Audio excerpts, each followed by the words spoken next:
একটা বিপ্লবী বাণী, এটা যে একটা সংগ্রামী বাণী। এই বাণী যে মেনে নেয় সে আল্লাহ ছাড়া কারো সামনে মাথা নত করতে পারে না। চিল্লায় বলেন ঠিক কিনা?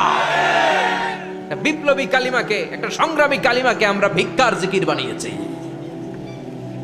আপনারা তাফসির ফি জিলালিল কোরআনের রচয়িতা সাইয়্যিদ কুতুব শাহীদের নাম শুনেছেন? মিশরে কায়রোতে তাকে ফাঁসির কাস্টে ঝুলানো হয়েছে। উনি ইসলামী আন্দোলনের দাওয়াত যখন শুরু করলেন, ইসলামের সঠিক ব্যাখ্যা যখন দিতে আরম্ভ করলেন, সামাজিক জাহালাতকে দুমড়ে মুচড়ে পদদলিত করে তিনি কোরআনের বাণী যখন মিশরের যুবক শ্রেণীদের হৃদয়ে গেড়ে দিতে চাইলেন, প্রথিত করতে চাইলেন, এই অ্যাক্টিভিটিজের অংশ হিসেবে তিনি কোরআনের তাফসির লেখার কাজে হাত দিলেন আর লিখে ফেললেন জগৎ বিখ্যাত তাফসির, তাফসির ফি জিলালিল কোরআন। যেই তাফসির পড়ে পড়ে অনেক ছেলে পথের দিশা পেয়েছে, ঠিক কিনা? এই তাফসির লেখার কারণে মিশরের মধ্যে নতুন আন্দোলন তৈরি হয়ে যায়। সবার মুখে এক কথা, সৃষ্টি যার, আইন চলবে আল্লাহর আইন ছাড়া অন্য কোনো আইন দিয়ে মিশরের বুকে কোনো বিচার আমরা হতে দেব না। মিশরের তাগড়া যুবকগুলো কায়রোর রাস্তায় নেমে এলো, ঘোষণা দিল সৃষ্টি যার, আইন চলবে তার। চোরের হাত কেটে দাও, ধর্ষকদের শাস্তি দাও জনসম্মুখে, ঠিক কিনা? দুর্নীতিবাজদেরকে আইনের আওতায় আনো। দেশের শত্রু, দশের শত্রু, স্বাধীনতার শত্রু সবগুলারে বিচারের আওতায় আনো কোরআনের আলোকে, ঠিক কিনা? সংগ্রাম, বিক্ষোভে ফেটে পড়ল পুরো মিশর।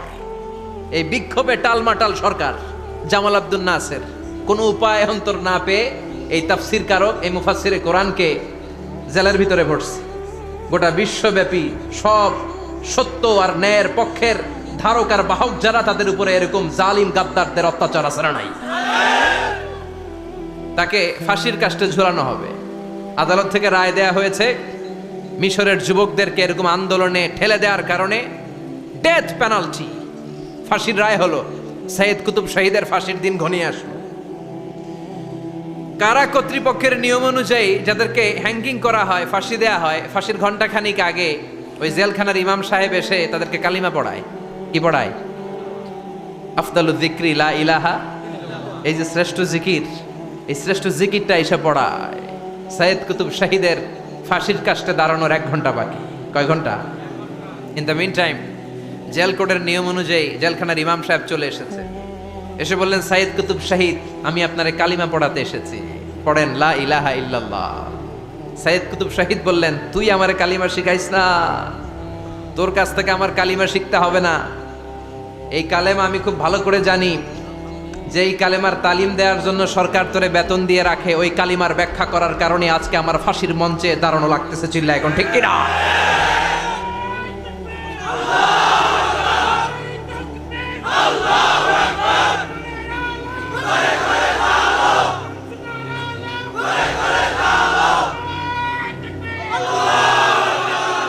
একই কালেমার তালিম তুমি দাও, তোমার টাকার বান্ডিল দেয়, আর ওই কালেমার এক্সপ্লেনেশন, ব্যাখ্যা আমি সমাজে দিয়েছি, তাই আমারে ফাঁসি দেয়।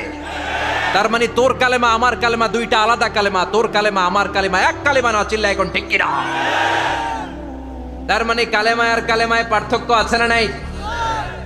ইমানে ইমানে পার্থক্য আছে না নাই? যে ইমানে প্রয়োজনে জ্বলে ওঠে না, যে ইমান সত্য ন্যায়ের কথা বলে না, যে ইমানে প্রয়োজনে জ্বলে ওঠে না, যে ইমান সত্য ন্যায়ের কথা বলে না, যে ইমান বাস্তবে নাই, যে ইমান অন্তরে নাই, মুখে শুধু ফাঁকা বলি, কি করে তারে বলো ইমানে বলি, কি করে তারে বলো ইমানে বলি, কি করে তারে বলো ইমানে বলি, ঠিক কিনা?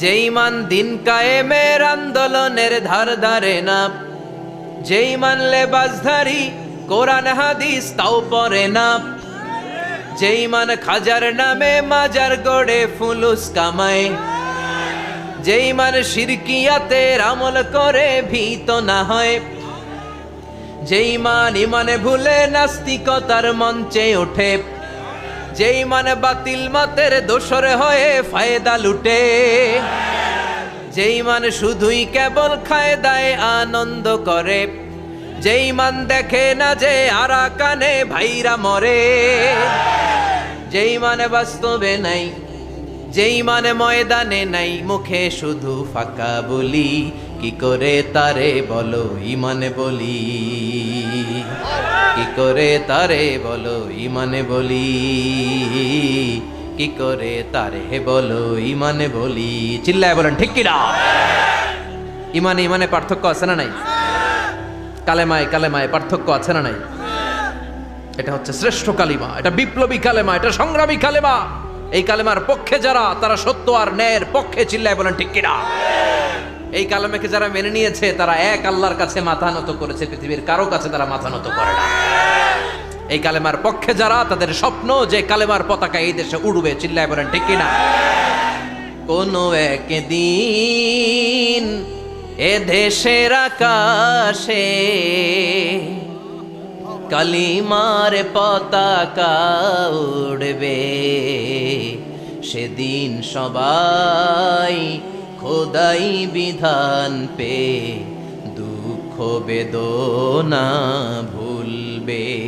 কোনো একদিন এ দেশের আকাশে কালিমার পতাকা উড়বে, সেদিন সবাই খোদাই বিধান পে দুঃখ বেদনা ভুলবে। চিৎকার করে বলেন ঠিক কিনা?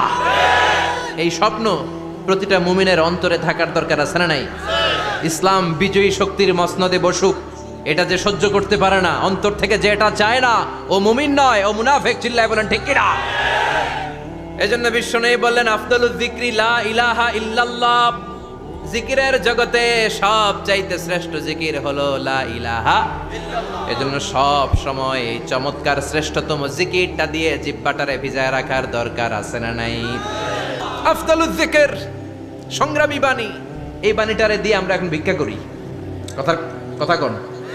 ভিক্ষার মধ্যে বাণীটা আছে না নাই? এটা কি ভিক্ষার জন্য আল্লাহ পাঠাইছে? এটা এমন সংগ্রামী বাণী, এই বাণীর সামনে সবকিছু মাথা নত করতে বাধ্য। চিল্লায় বলেন ঠিক কিনা? এজন্য আমাদের জিকির যেন হয় শুধু আল্লাহর জন্য। তাহলে বুঝলাম শ্রেষ্ঠতম জিকির হলো লা ইলাহা ইল্লাল্লাহ।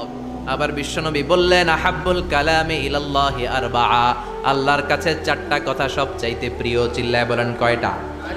লা ইয়াদুররুকা বিআইয়িহিন্না বাদাতা, কোনটা দিয়ে শুরু করবা এটাতে সমস্যা নেই, আগে পিছে যেমনে মন চায় পড়ো। চারটা কি? একটা হচ্ছে সুবহানাল্লাহ, আরেকটা হচ্ছে আলহামদুলিল্লাহ, আরেকটা হচ্ছে লা ইলাহা ইল্লাল্লাহ, আরেকটা হচ্ছে আল্লাহু আকবার। এই চারটার চেয়ে শ্রেষ্ঠ জিকির আর নাই। কথা বলেন?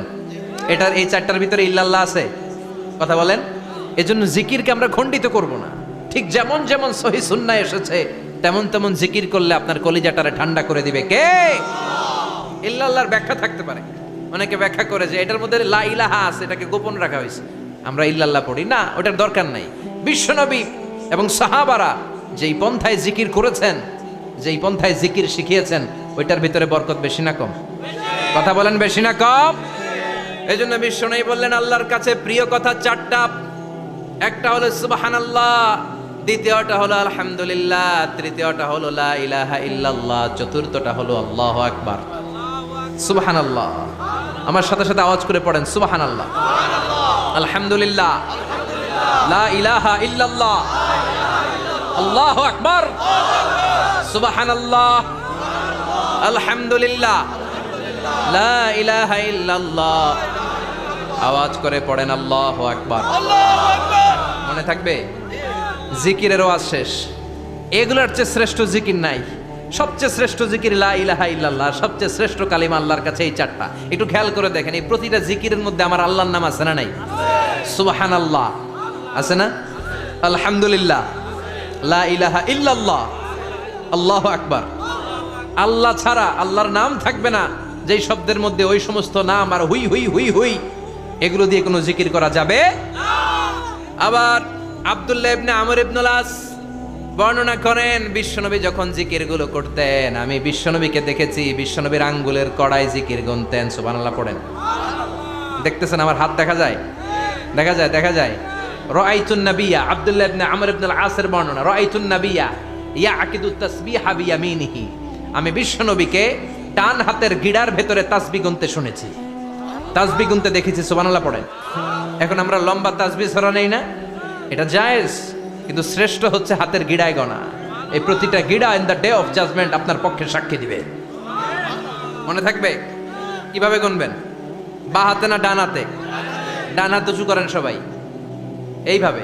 নামাজ শেষ, আল্লাহু আকবার পড়ে 3 বার ইস্তেগফার পড়ে গণা শুরু, এইভাবে সুবহানাল্লাহ, ঠিক আছে? এরপর আলহামদুলিল্লাহ, এরপর আল্লাহু আকবার। সবাই রাজি তো? সবাই রাজি? আল্লাহ তুমি কবুল করো। আরো জোরে পড়েন আমিন। তাহলে আমরা তাওবার পদ্ধতি জানলাম, কেন আমরা ইস্তেগফার পড়বো জানলাম, এরপরে জিকিরের খুঁটিনাটি জানলাম। এবার কেমন করে আল্লাহর কাছে দোয়া করব এটাও জানার দরকার আছে না নাই? বিশ্বনবী বললেন আর দোয়া মুখুল ইবাদত, দোয়া হলো ইবাদতের নির্যাস। যে দোয়া করে না সে কিছুই করে না। তিরমিজির আরেক বর্ণনায় বিশ্বনবী বললেন আর দোয়া হুয়াল ইবাদত, দোয়াটাই হলো ইবাদত, দোয়াটাই ইবাদত। ধরেন আমি দোয়া করা শুরু করলাম, এটাই ইবাদত। নামাজ যেমনি ইবাদত, জিকির যেমনি ইবাদত, হজ করা যেমনি ইবাদত, দোয়া করাটাও। এজন্য প্রতি নামাজের শুরুতে দোয়া আছে না নাই? সূরাতুল ফাতিহার আরেক নাম সূরাতুদ দোয়া, দোয়ার সূরা। আমরা প্রত্যেকবার সূরা ফাতিহা যখন পড়ি আমরা পড়ি ইহদিনাস সিরাতাল মুস্তাকিম। সবাই পড়েন ইহদিনাস সিরাতাল মুস্তাকিম। ও আল্লাহ, আপনি আমাদেরকে সরল সঠিক পথ দেখান। পড়েন আমিন। ও আল্লাহ, show us the right path, show us the correct path, show us the middle path. আল্লাহ, মধ্যম পন্থা দেখান, মাঝামাঝি রাস্তাটা দেখান, সিরাতুল মুস্তাকিম দেখান। আমাদেরকে রাস্তা দেখায় কে? কথা বলেন না। আমরা যদি পথ ভুলে যাই, পথ দেখায় দেয় কে? এজন্য বিশ্বনবী বললেন যে দোয়া বাদ দিল তার সব বাদ।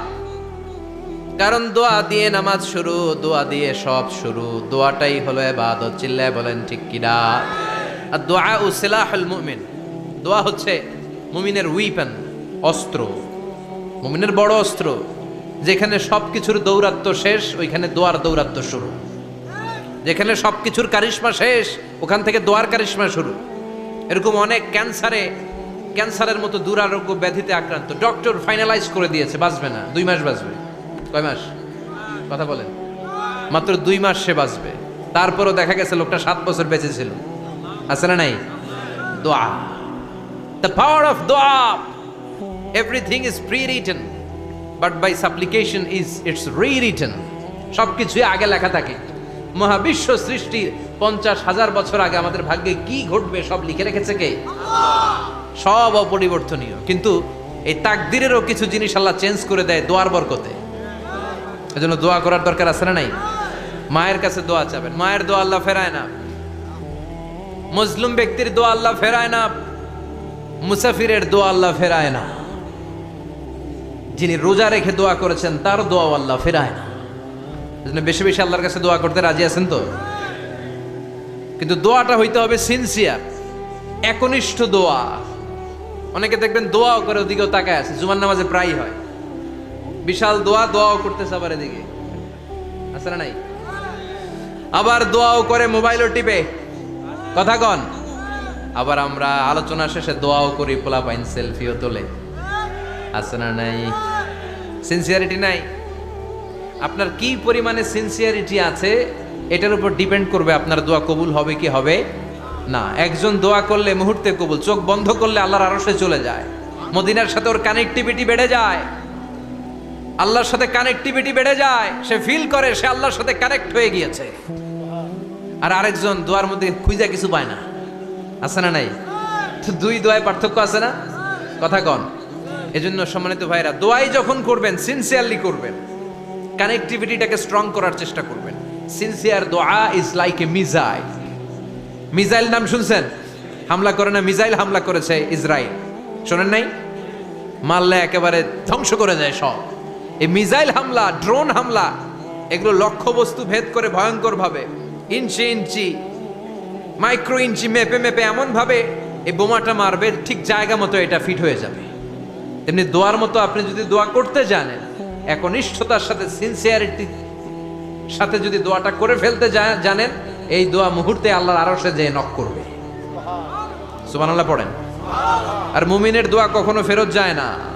দোয়া করলেই মুমিনের দোয়া কবুল করে নেয় কে? আপনি জীবনে যত দোয়া করছেন সব কবুল। All of your supplications are accepted. Whatever you have supplicated to your Lord, যাই চেয়েছেন সব কবুল। অনেকে বলে হুজুর এটা একটা কথা কইলেন, সব দোয়া বুঝি কবুল? কত দোয়া করলাম, জীবনে কত কিছু চাইছি, কই কিছুই তো দেয় নাই। এরকম আছে না নাই? অনেকে বলে হুজুর কত চাইলাম আল্লাহ আমার দিল না। 5টা আল্লাহ মেয়ে দিয়েছে, একটা ছেলের জন্য কাবাঘর ধরেও দোয়া করে আসছি, হাজরে আসওয়াদ ধরে দোয়া করে আসছি, মুলতাজামে দোয়া করে আসছি, আরাফাতের ময়দানে দোয়া করছি, কই আল্লাহ দিল না। আর আপনি ওয়াজে কোন যত দোয়া করছেন সব কবুল করে নিছে কে? কন্ট্রাডিক্ট হয়ে গেল না? আমি বললাম সব দোয়া কবুল, আর আপনারা কইতেছেন কই কত কিছু তো পাই নাই। আল্লাহর দোয়া কবুল করার 3টা পদ্ধতি আছে। কয়টা? আপনাদের জিমানি আসছে? কথা শুনতেছেন তো? 3টা পদ্ধতিতে তিনি দোয়া কবুল করেন। চিল্লায় বলেন কয়টা? আপনি দোয়া করা মাত্রই আল্লাহ দোয়াটা অ্যাকসেপ্ট করে নেয়। আল্লাহ বলে accepted, rejected he never shed your সাপ্লিকেশন is rejected. তোমার দোয়া রিজেক্ট করে দিলাম, এটা আল্লাহ কখনো বলে? সুবহানাল্লাহ পড়বেন না? দোয়া করা মাত্রই কবুল করে কে? তবে 3টা পদ্ধতিতে করে। চিল্লায় বলেন তো কয়টা? যখনই যা চাইবেন আল্লাহ বলে দেব দেব দেব, দেব না কখনো বলে না। 3 পদ্ধতিতে কবুল হয়। পদ্ধতি নাম্বার 1, কোন বিষয় আল্লাহর কাছে চাইলেন, দোয়া করলেন, আল্লাহ বলে দেব দেব বলেই তিনি দিয়ে দেয়, ফলে আপনি পেয়ে যান, আপনি খুশি। সুবহানাল্লাহ পড়েন। পদ্ধতি নাম্বার 2, আপনি আল্লাহর কাছে কিছু চাইলেন, আল্লাহ তখনও বলে বান্দা তোরে দেব, রিজেক্ট করে দিলাম এটা বলে না, দেব তবে এখন না, লেটার অন, একটু দেরি করে, পরে দেব। কখন দিলে আমার জন্য ভালো, আমার চেয়ে ভালো জানে কে? তাহলে মাঝে মাঝে সাথে সাথে দেয়, মাঝে মাঝে দেরি করে দেয়। পদ্ধতি নাম্বার 3, আল্লাহর কাছে দোয়া করলেন, আল্লাহর কাছে কায় মনোবাক্যে চাইলেন, তখনও আল্লাহ বলে বান্দা আমি দেব, তুই নিরাশ হইস না, তবে এখন দেব না, দেরি করেও দেব না, কিয়ামতের কঠিন ময়দানে যেদিন বিপদে পড়ে যাবি ওই দিন দেব। যেদিন পিতা সন্তানরে চিনে না, সন্তান পিতারে চিনবে না, পীর সাহেব মুরিদরে চিনবে না, মুরিদ পীর সাহেবরে চিনবে না, মুসল্লি ইমাম সাহেব চিনবে না, ইমাম মুসল্লি চিনবে না, নেতা কর্মী চিনবে না, কর্মী নেতারে চিনবে না। চিল্লা এখন ঠিক কিনা? কেউ কাউরে চিনবে না, কেউ কাউর কোনো উপকারে আসতে পারবে না। ওই কঠিন দিনে তোরে আমি দেবরে গোলাম। তাহলে এই যে এতগুলা দোয়া ছোটবেলা থেকে আনটিল টুনাইট, এই রাত পর্যন্ত যে দোয়াগুলো আল্লাহর কাছে করছেন, লস হয়েছে? চিল্লায় বলেন লস হয়েছে না লাভ? লস না লাভ? আল্লাহ বলে গোলাম চা বেশি বেশি দোয়া কর, উজিবু দাওয়াতাদ দাঈ ইযা দাআন। আমার বান্দা আমার কাছে চাইতে দেরি হয়ে যায়, দোয়া কবুল করতে দেরি হয়, এজন্য বারবার চাইতে হবে। না দিলেও চাবো, না দিলেও হয় একটু পরে দিবে, দেরি করে দিবে, যখন আমার জন্য উপকার হবে ভালো হবে তখন দিবে, তা না হলে কিয়ামতের ময়দানে দিবে। চিল্লায় বলেন ঠিক কি না? বেশি বেশি দোয়া করবেন, সবার জন্য করবেন, নিজের জন্য করবেন, ফ্যামিলি মেম্বারসদের জন্য করবেন, শুভাকাঙ্ক্ষীদের জন্য করবেন, শত্রুদের জন্য বেশি করবেন, হেটার্স যারা আছে ওদের জন্য বেশি দোয়া। আল্লাহ যেন এগুলোর হেদায়েত দেয়। ইসলাম বিরোধী যারা এদের জন্য দোয়া, হিন্দু বন্ধু থাকলে এদের জন্য দোয়া, হেদায়েতের দোয়া। ঠিক কি না? সবাই সবার জন্য দোয়া করেন। অনেকে কয় হুজুর আমি আরেকজনের জন্য করবো কেন, হ্যাটটা হ্যাঁ করবো, আমার দোয়া আমি করুন, আছে না নাই? না, আপনি তার জন্য করবেন। আপনি যদি আপনার ভাইয়ের জন্য দোয়া করেন, ফেরেশতারা বলে ওয়ালাকা বিমিসলিন, মানে আল্লাহ সে তার ভাইয়ের জন্য যে দোয়া করলো এই দোয়াটা আগে তার জন্য তুমি কবুল করে নাও। আপনি যদি দোয়া করেন আল্লাহ আমার ভাই অসুস্থ, তুমি তারে সুস্থ করে দাও, ফেরেশতারা বলে আল্লাহ যেই লোকটা দোয়া করলো তার মধ্যে যদি কোনো রোগ থাকে আগে তারে সুস্থ করে দাও, পরে বাইরে। ফেরেশতাদের দোয়া কবুল করে নেয় কে? আপনার দোয়া কবুল হইতেও পারে নাও হইতে পারে, কিন্তু ফেরেশতারা আল্লাহর কাছে দোয়া করলে এটা কবুল হবে না? আপনি যদি দোয়া করেন আল্লাহ আমার ভাইয়ের আর্থিক অবস্থা খুব খারাপ, তারে ধনী বানিয়ে দাও, ফেরেশতারা বলে ওয়ালাকা বিমিসলিন, ও আল্লাহ এই দোয়াকারী তার ভাইয়ের জন্য যেই দোয়াটা করেছে আগে তার জন্য দোয়াটা কবুল করে নাও। সুবহানাল্লাহ পড়েন। এজন্য বেশি বেশি দোয়া করতে রাজি আছেন? বারবার চাইবেন, সকালে বিকালে দুপুরে রাতে শীতকালে গ্রীষ্মকালে সব সময় আমরা দোয়া করব কার কাছে? আল্লাহর কাছে বারবার চাইলে আল্লাহ খুশি হয়ে যায়, বারবার না চাইলে আল্লাহ রেগে যায়। দুনিয়ার সিস্টেমের একেবারে বিপরীত। আমি যদি এই ভাইয়ের কাছে কোনো একটা বিষয় নিয়ে আজকে যাই, ভাই আমারে 1000 টাকা দেন, বিপদে পড়ছি, দিল 1000 টাকা, নেন, বিপদ সারেন, উদ্ধার হন। এক সপ্তাহ পরে আবার ভাইজান বড় বিপদে আছে, 1000 টাকা। তারপরে উনি লজ্জায় পড়ে দিবে, আসছে যখন দেই। পরের সপ্তাহে আবার মিয়া সাহেব 1000 টাকা। ওই দিন বলবে ভাই 1000 নাই, 500 নিয়ে যান। কথা কন। এর পরের মাসে যদি বলি ভাই বিপদে পড়ছি, দিবে নাকি? লাঠির বাড়ি আছে না নাই? প্রতি সপ্তাহে সপ্তাহে তোমার বিপদ। কথা কন। তার মানে এই দুনিয়ার সিস্টেম হচ্ছে একটা বিষয় নিয়ে বারবার কারো কাছে যাওয়া যায় না, চাওয়া যায় না, শরম লাগে। কথা কন। কিন্তু আল্লাহর সিস্টেমটা একেবারে উল্টো। আল্লাহর কাছে বারবার না চাইলে তিনি রেগে যায়। তিরমিজির বর্ণনা, ইন্নাহু মান লাম ইয়াসআলিল্লাহ ইয়াগদাব আলাইহি, যে ব্যক্তি কোনো বিষয় নিয়ে বারবার আল্লাহর বিরক্ত করে না, তার উপর আল্লাহ রেগে যায়। আর বারবার চাইতে যে লোকটা আল্লাহরে বিরক্ত করতে চায়, তার উপর আল্লাহ খুশি হয়ে যায়।